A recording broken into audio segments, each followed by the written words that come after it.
அனைவருக்கும் என் அன்பின் வணக்கம். நான் உங்கள் நெல்லை அன்புடன் ஆனந்தி. காற்றின் கால் தடங்கள் தன்முனை கவிதை தொகுப்பு நூலில் அடுத்த கவிஞர் பாவலர் க. சண்முக சிதம்பரம் அவர்கள், கரூர் மாவட்டத்திலிருந்து. நடுநிலை பள்ளி தலைமை ஆசிரியர் திருக்குறளுக்கு திருக்குறள் தேனமிழ்து என்னும் பாடல் உரைநூல் எழுதியிருக்கிறார்.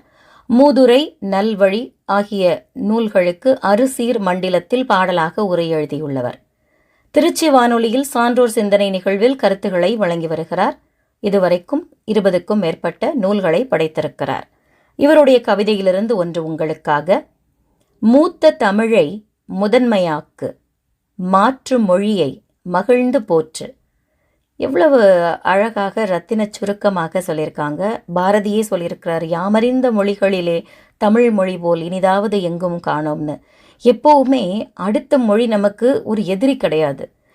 இப்போது தமிழ் மட்டுமே கற்றுக்கிறத விட தமிழையும் தாண்டி மற்ற மொழிகளை கற்றுக்கொண்டால் மட்டுமே நம்முடைய தாய்மொழியின் அருமையும் பெருமையும் புரியும். அப்படி புரிஞ்சிட்டு நம்ம மொழியை முதன்மையாக வைங்கிறாங்க பாருங்க நம்ம கவிஞர். முதன்மையாக்குங்கிறாரு. முதலிடத்தில் உன் தாய்மொழியை வை. அடுத்தது ஒரு தொடர்பு மொழியாக நீ எத்தனை மொழி வேணாலும் கற்றுக்கோ, அதை நீ மகிழ்ந்து போற்று அப்படின்னு அழகாக சொல்கிறார். கவிஞருக்கு வாழ்த்துகள். நன்றி.